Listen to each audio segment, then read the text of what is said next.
What's up, guys? Finally getting around to putting the epoxy coating on the second half of my garage floor. Right now we're just in the process of moving everything out of the way on this side so we can begin cleaning. I'm going to walk through the process of applying this epoxy coat in your garage.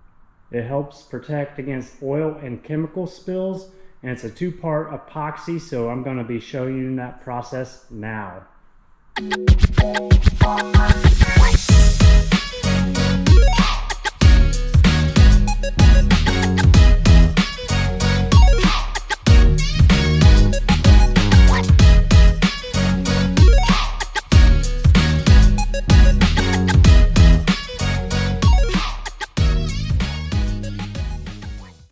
Alright guys, just finished clearing out this side of the garage. We got everything swept out, cleaned up, and just wanted to point out that if you have a new construction house or one has had some drywall work or paint work recently, just make sure you get any thing that's on the floor that's contaminating the floor, get that up, get it loose, make that as smooth as possible. We went through everything here and got it smoothed down as much as possible.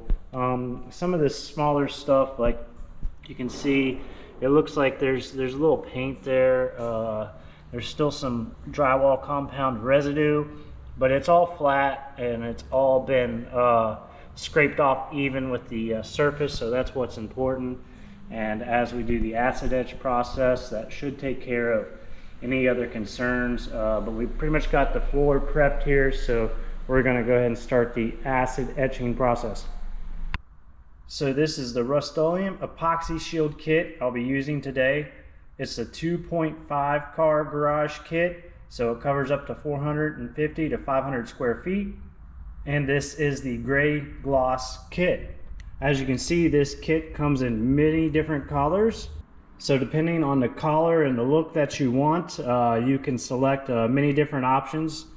This kit also includes the sprinkles that you can put down to give the floor a textured look, like you see here in the picture.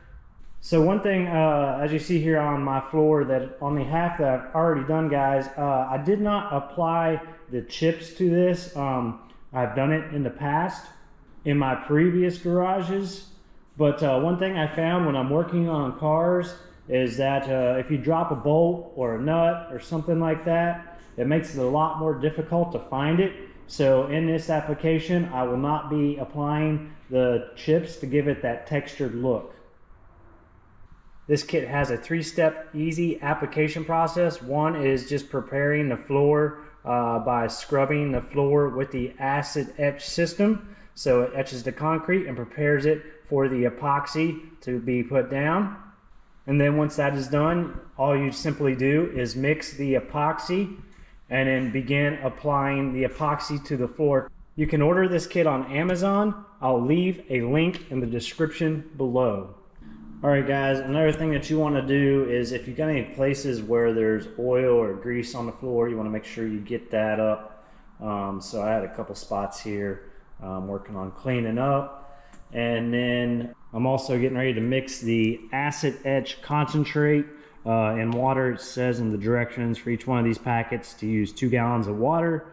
And then we got to get the floors wet, and we will scrub down the floor with a bristle brush. So I'm getting ready to do that now.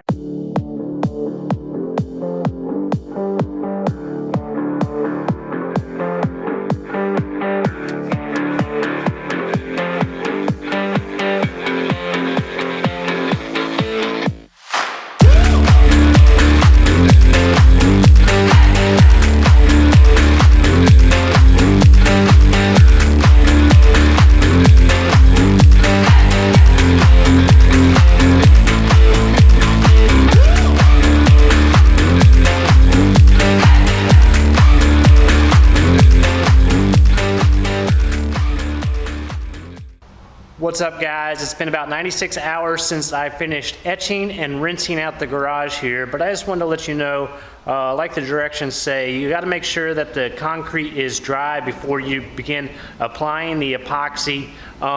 It recommends 24 to 48 hours, and in my experience, that's about right. But unfortunately here, I have spent the last 36 hours in bed due to a viral infection.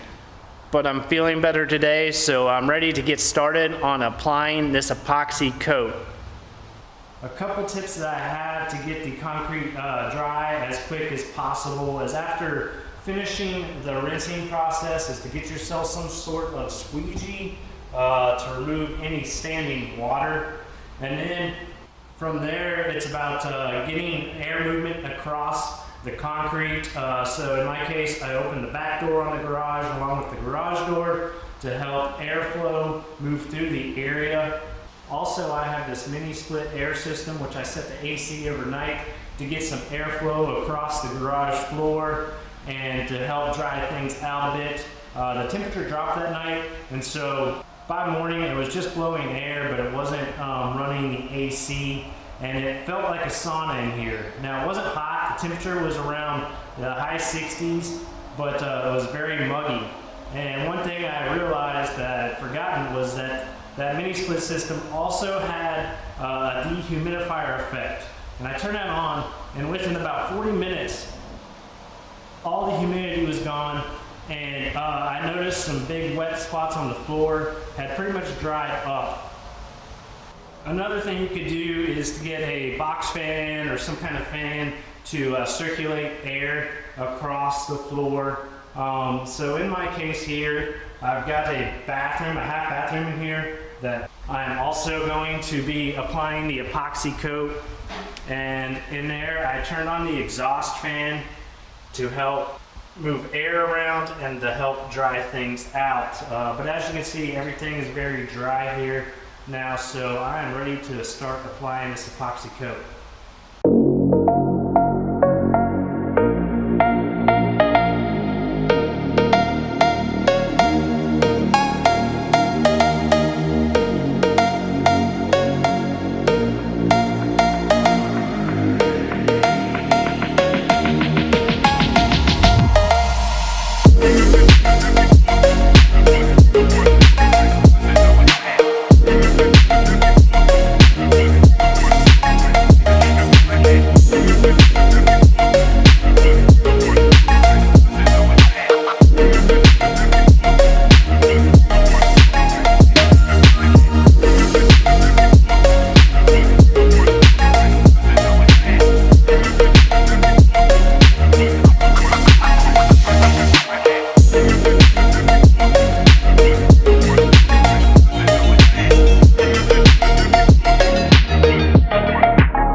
It's been about 24 hours since I have finished installing the epoxy coat on this garage floor, so I'm going to wrap up this video here.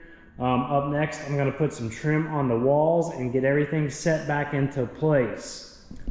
So guys, you know what to do. Be sure to hit the like button, be sure to hit subscribe, and until next time, guys, stay tuned.